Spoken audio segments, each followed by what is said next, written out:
Vamos ver, né, uma completa face chamada Kian, análise conceitual do nosso amigo Risa. Vamos ver os argumentos dele, se eu concordo ou não com as coisas que ele vai falar sobre o brocha. Opa, fala aí, meu querido. Passando aqui pra te avisar que isso aqui que você tá vendo é um corte de uma das lives que acontecem quase todos os dias aqui mesmo no YouTube, às 19 horas, aí no primeiro link da descrição. Se quiser ver tudo isso daqui em primeira mão, já sabe onde encontrar a gente.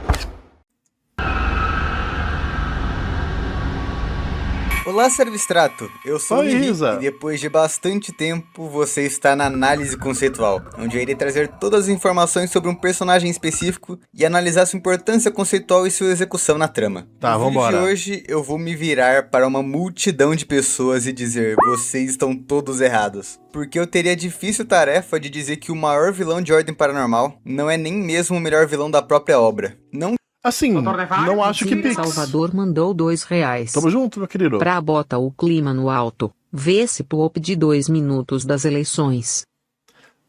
Verei agora daqui a uns 20 minutos, amigo. Mas agradeço, tamo junto. que eu Assim, eu também não acho que ele é o melhor vilão da obra. Tem vilões que eu gosto mais, tipo Barnabé. Mas ele é um bom vilão. odeio ele, mas tem muitos pontos que eu desgosto na execução do personagem, e até mesmo na própria concepção dele. E pra isso, eu tenho que começar pela parte conceitual. Como Tá, já é de vambora. padrão nosso, Kian tem um arquétipo complicado de mexer. A pessoa que vê milênios e arquitetou um plano infalível para mudar o mundo inteiro. É muito difícil se imaginar vivendo por mais de 4.000 anos. É um tempo tão colossal, tantas vidas humanas, que é difícil de pensar como seria a cabeça de um ser tão complexo assim. E como é que, em tanto tempo de vida, ele não tenha refletido muito e se livrado de muitos dogmas humanos que se baseiam em imaturidade e ódio não racionalizado. No caso do Kian, é entendível por ele dedicar toda a sua existência para um objetivo extremamente difícil: separar o paranormal da realidade, e especialmente matar todas as pessoas que sabem do paranormal. Pra que ele nunca Eu vou deixar o Riri cozinhar e depois eu dou meus pontos. tenha existido. Uma solução muito extrema, e por mais irônico que pareça, é um pensamento altruísta e bem existencialista. Tipo, considerando que ele mesmo vai morrer e não vai conseguir desfrutar de um mundo sem paranormal, e nem todo Come on there, it's time. Não acredito que eu tô dando dinheiro This pro is the Riri. ship hangar. Every vessel ready to launch at a moment's notice. todas as pessoas que ele vai matar, ele tá fazendo isso pra quem mesmo? É abdicar da realidade que eles têm pra ter basicamente uma realidade alternativa. Pessoas que nasceram por Sim. causa da existência do paranormal, ou pessoas que se conheceram por causa disso, nunca teriam existido ou se Mas esse é o tal do mal menor, né? conhecido. E pessoas que morreram em ataque de criaturas seguiriam vivas. O quão justo é isso? Existe um valor e uma recompensa? Pô, mas aí de novo, é o tal do mal menor. Tipo assim, vamos lá. Ao longo de 4.000 anos, umas 1.000 pessoas que nasceram em decorrência do paranormal nunca vão ter existido, ponto. Contra, sei lá, as milhões de pessoas que morreram em decorrência do paranormal nos últimos milênios, tá ligado? Em cima de tudo isso, uma realização de ter mudado tudo, ou só um pensamento raso baseado em ressentimento? Pelo que a gente sabe, é exatamente isso. Nunca foi pelos outros, considerando sua soberba absurda, e nem para benefício próprio, já que ele vai morrer também. Tudo Mas ele... O fato do Keanu morrer não impede de aproveitar o mundo sem paranormal, uma vez que se ele tira o paranormal da nossa realidade, o paranormal passa a nunca ter estado nela. Ou seja, o Kian, ele vai ter existido como coxinha apenas e pronto. Ele vai viver sua vida sem nunca Gal e a trupe dele ter chegado na vila dele, ter matado os pais dele e tudo mais.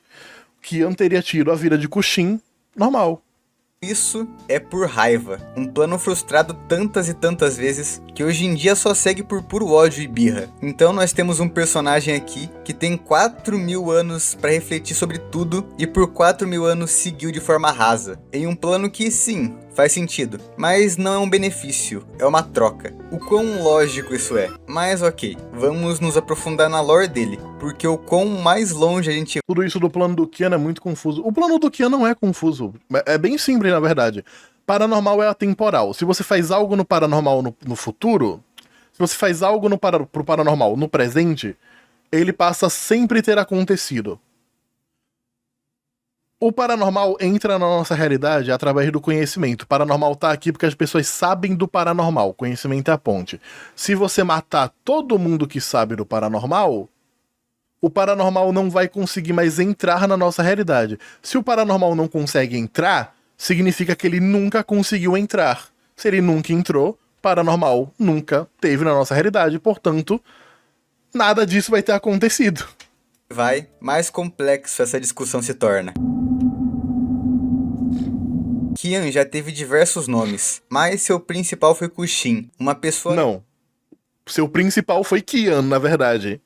Kushin foi o primeiro nome dele. Suméria, que teve seus pais torturados por um grupo de ocultistas chamado Scriptas, e que a gente não sabe muito bem o quanto de conhecimento que eles tinham sobre o paranormal, e o quanto disso foi só consequência do medo que eles geraram, ou um plano mais arquitetado. Mas sabemos que Gao Sao era o líder desse grupo, e que ele torturou os pais de Kushin e o próprio. E fora isso, sabemos que ele em algum momento criou o primeiro ritual para ligar uma pessoa com o outro lado, o transcender. Então, ele foi a causa do que ele mesmo jurou destruir. Nós provavelmente teremos um aprofundamento... Não, ele não foi a causa do que ele jurou destruir. As pessoas já usavam o paranormal sem saber que era o paranormal. Tá ligado? Disso na HQ de Desconjuração, com um flashback do Kian, mas trabalhando com o que a gente tem é isso. Depois disso, o registro mais próximo que temos é do Veritas, quando provavelmente a solução que ele tomou foi bem parecida com o Veríssimo de hoje em dia, fazendo uma ordem de guerreiros, a Ordo Calamitas, e buscando destruir as relíquias para separar o paranormal da realidade. E ele chegou bem perto disso, conseguindo vencer o Hexatombe, mesmo herdando o estigma de ódio, que já diz muito, né? Eu acho que o plano do Kian, ele mudou muito com o passar dos milênios, tá ligado? Eu acho que primeiro ele queria só separar o paranormal da nossa realidade, né? Destruindo as relíquias, que são tecnicamente as pontes delas para nossa realidade. E aí, a partir disso, o plano dele deve ter ido mudando várias vezes, tá ligado? Ele ter tido uma ordem, tá ligado? O Kian, ele foi o primeiro Veríssimo, né? Ele criou a ordem paranormal, entre aspas. Então, tipo assim, me mostra que eu acho que ele tava muito mais preocupado em ser algo que a ordem é hoje do que realmente matar todo mundo. Né? E com alguns de seus aliados se tornando desertores, aparentemente. Mas mesmo com perdas, eles conseguiram carregar a relíquia de sangue, além de terem a relíquia de energia e de conhecimento, estando bem mais avançados do que os protagonistas no presente na busca das relíquias. Só que na invasão do futuro, literalmente os protagonistas se intrometeram nessa trama, fez a relíquia de morte invadir, e forçou um deles a portar a relíquia de energia, surgindo junto disso, aparentemente o primeiro anfitrião Gaius Barranfitro, assim como a primeira magistrada, Celestine, que teve que assumir a máscara. Não eram exatamente os primeiros, mas enfim. Porque aparentemente o Veritas se demonstrou uma grande ameaça para eles. Inclusive, só uma explicação, essa parte do anacronismo temporal é importante para os personagens da Ordo Calamitas terem marcas, mesmo que provisórias, para conseguir importar as relíquias. Só um contextozinho. Dito isso, temos um salto de séculos, com o arco da mansão endiabrada, e o Kian que já conhecemos buscando seu plano da desconjuração, sob o nome de Mandrake, onde ele vivia com um certo disfarce, buscando principalmente armazenar seu conhecimento em uma estátua, junto de Vanessa, sua esposa e uma de suas muitas seguidoras. Ele conseguiu, e a casa se tornou amaldiçoada, especialmente quando a porra do Daniel Coração Homem decidiu. Escolher iogurte Ninho é um gesto de amor. Iogurte Ninho é amor que ajuda no aprendizado. É cuidado que ajuda na imunidade. É crescer forte, saudável e feliz. Iogurtes Ninho. Mais que palavras, amar é um gesto. Isso aí. São 4 por R$19,90. De colar por lá. e dar vida às lendas do local. E por um tempo, assumiu a pele de Virgílio, um vizinho da mansão endiabrada, que entrou lá para investigar, e por algum motivo foi interessante o bastante para ele assumir a pele dele por um tempo. Antes de passar para o seu penúltimo portador conhecido, Leonardo Gomes, que era um órfão do orfanato Santa Menefreda, onde ele ficou adormecido dentro do garoto até, adivinha só, ser adotado por um casal que convenientemente ou não morava na mansão endiabrada. O cara que tem uma tara pra essa mansão. E com a ajuda de Tíriga, conseguiu alcançar 50% de Nex e despertar o Kian e o semblante engraçado em si. E iniciando os scriptas de novo, com a maior síndrome de Estocolmo que eu já vi na vida. Até mesmo nomeando um garoto do orfanato como Gal Sal, o antigo líder dos scriptas. E a pessoa que destruiu a vida... Do jeito que o Riri tá contando, parece que foi nessa sequência. Mas o Kian, o Leonardo Gomes, ele já sempre... ele já era o Kian, tá ligado? Tipo, desde criança ele já era o Kian. Dele. E ele, junto com algumas crianças que ele convenceu a se tornarem ocultistas, mataram seus pais e retornaram ao orfanato, juntando todo o grupinho de marginais que nós amamos odiar. Isso até mais um anacronismo acontecer. Sim, existe pelo menos 3 loop temporais e 2 anacronismos nessa história. Vai tomando. Aonde o Dante, no futuro, retorna sob a ótica de Arnaldo Fritz e pede alguma forma de derrotar o Kian, recebendo da magistrada a relíquia de energia, fazendo aquele troca-troca gostoso, considerando que no passado foi o anfitrião que deu a máscara pra alguém. Que casal, meus amigos. E com isso, não diga isso nunca mais. Que botaram fogo em tudo, mas matar o cultista que é bom nada, né? E o Dante, como um marcado, escolheu salvar o Leonardo Gomes, permitindo que toda a merda acontecesse. Resumão, Jasmine morre, o Léo convence o Dante a fazer um ritual envolvendo uma criança, o Denis, o Fernando que iria morrer e o Luciano que aceitou sacrificar a criança pra isso. Mas no meio desse bololô teve uma troca de consciência, Kian, criança carente de memória, muita doideira. O que importa é que o Fernando recebeu o semblante desgraçado, Eu quero ver qual que é a farsa completa do Kian, porque aqui o Riri, ele tá só explicando... Ele tá só explicando o Kian... Ele tá só resumindo as coisas que o Kian fez, no caso. Parecido com o Léo, e o Luciano recebeu a consciência de Kian, adormecida na sua mente. E a partir disso, era só o Luciano alcançar 50% e estar perto de uma fonte de medo, que é uma criança, e o conhecimento contido no Fernando/Léo, que ele pôde desconjurar e virar o Kian por definitivo. Entendeu alguma coisa? Ótimo, não precisa. Vamos por que realmente importa. Porque tudo isso foi só contextualização. Kian, com tanto tempo de vida, começou a ser tratado praticamente como um deus pelos scriptas, como uma lenda que foi construída por todos os 20 episódios de Desconjuração. E a verdade que era considerada fato era que o Kian era muito manipulativo e bom com as palavras, principalmente considerando a... Até porque o Kian, ele não conseguia fazer rituais, né? Quando ele tava, antes dele pegar o corpo do Luciano, ele não podia fazer rituais ainda. Mas ele conseguia fazer as pessoas conjurarem rituais. Então, porra, ele se garantia muito na lábia, ele manipulava muita gente. Quantidade exorbitante de seguidores por milênios, e por ele ter convencido um orfanato inteiro a serem devotos a ele, além de um monte de outros adultos e pessoas começaram a seguir ele, unidos por um plano completamente insano e suicida. O poder de persuasão desse cara deveria ser absurdo. Quando eles completam a desconjuração, e ele volta no corpo do Luciano, isso é mostrado também. Não só um poder absurdo, mas também um tom mais baixo e sereno para a voz dele. Exatamente o que a gente esperava. Alguém que parecia bem sábio e manipulativo. Inclusive, a cena dele fazendo a cabeça do Kaiser pra fugir com as máscaras é até hoje a cena mais foda que esse personagem já teve, na minha opinião. E é lógico que nenhum agente iria ceder naquele momento, mas ele tentou, e fez de uma ótima forma. Mas é a partir de Calamidade que a maioria dos problemas começam a aparecer. Eu já falei bastante disso aqui. A cutscene do Kian do Veríssimo, uma batalha de 2 lados, enfim. Gerando hype pra uma segunda mesa, um aprofundamento nos ideais do Kian, seus personagens, motivações, etc. Foda. E vocês sabem o que a gente recebeu, né? 2 dos piores episódios de Ordem, na opinião de Não, o episódio 7 ele é muito ruim, agora o segundo episódio ele é bom. muita gente. Uma falta de aprofundamento absurdo em todo mundo. E especialmente a mudança do Kian, de um sábio astuto para um brutamontes que repete a mesma frase de efeito toda hora. O nada disso vai ter existido é usado como muleta moral e narrativa. É a força motora. Pô, galera, assim, eu entendo o que o Riri tá falando, Mas esse Kian Brutamontes, ele é muito pontual em Calamidade Parte 2. Quando o Kian, ele chega na mansão, ele tem mó aura, tá ligado? Ele não sai gritando, ele não sai matando. O Kian Brutamontes, que sai querendo bater em todo mundo, é em específico na luta contra os marcados. Mas antes mesmo da luta começar, ele ainda tenta manipular a galera, ele ainda tenta manipular a rapaziada. Ele mostra pra equipe dele, né, pra equipe Kian, tipo, olha, esses caras aí, eles estão fechados com o diabo, tá ligado? Antes de partir pro soco, ele ainda tá na manipulação. Esse Kian Brutamontes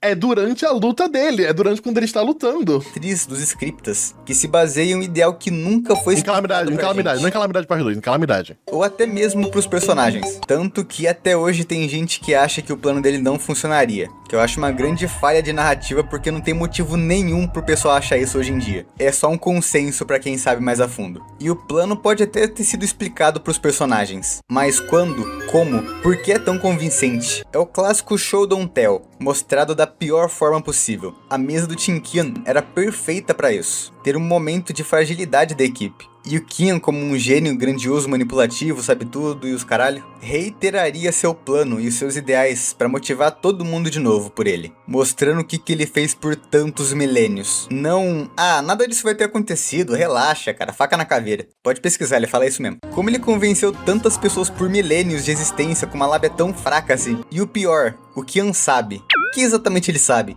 Todos os rituais a gente tem certeza, Ele sabe mas rebolar. o que além disso? Se ele não tem uma gota que seja de Ele sabe tudo sobre o paranormal. reflexão ou uma maturidade emocional mínima pra resistir a provocações, o que esse porra sabe?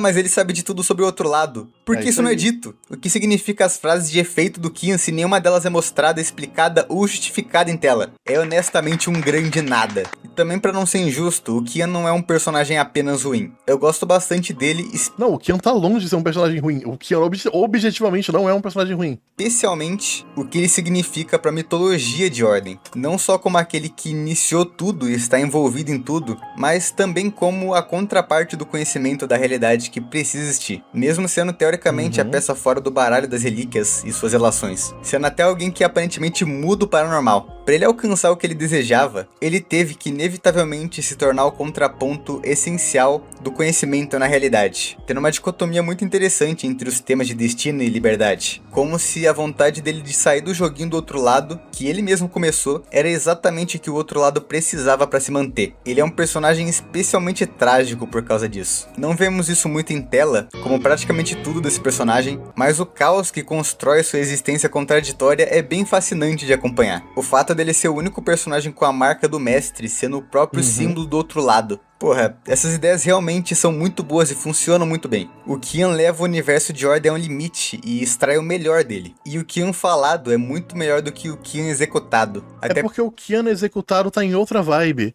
Tipo assim, o Kian executado não é... O Kian... Lucas mandou R$5. Que isso? Tamo junto. Esse vídeo não é tão ruim. Eu diria até cômico. Haha. Que medo. Nossa, que medo, que isso? Que medo, velho. O Kian que a gente vê em Calamidade, ele é um Kian que não acredita que pode perder, tá ligado? O Kian, ele não tá... O que acontece? Na cabeça do Kian naquele momento, principalmente quando ele tá gritando ali com o cadáver do Joey, ele tá numa vibe tipo... Caralho, gente, vocês são muito burros, né, velho? Tipo, na cabeça dele, o Kian, ele não tem... O Kian não tem nem que explicar o plano dele, tá ligado? Tipo assim, na cabeça do Kian, o Kian, ele tá salvando o mundo. Tipo assim, mano, pelo amor de Deus, saiam da frente enquanto eu salvo o mundo, não atrapalhem, tá ligado?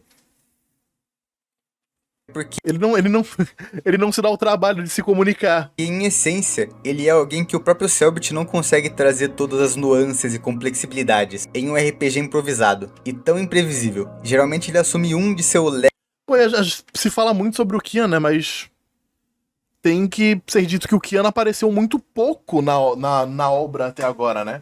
Tipo, porra, o Kian não mostrou isso, não mostrou aquilo lá. Mas o Kian apareceu no episódio 20 de Desconjuração, aí apareceu no episódio 2, depois apareceu um pouquinho no episódio 2, um pouquinho no episódio 7, e depois apareceu em outros 2 episódios, tá ligado? Apareceu na metade do episódio 10 e no episódio 11. Tipo, mano, o Kian tem, tipo, 5 episódios no currículo, tá ligado? Leque de personalidades pra se adequar à cena. Ou ele usa um de seu leque de rituais que o Selbit conseguiu pensar no momento. Tá no começo ainda. E bom, 4.000 anos, né? Tempo pra caralho. Conhecimento pra caralho, pá. Putz, eu meio que acabei falando mal dele no fim. Além de sua conclusão muito emocionante e linda, com a morte do Joey e a união de todos os amigos que fizemos pelo caminho, que ofusca muito bem o fato da construção pra derrota dele ser uma bosta. Hihi!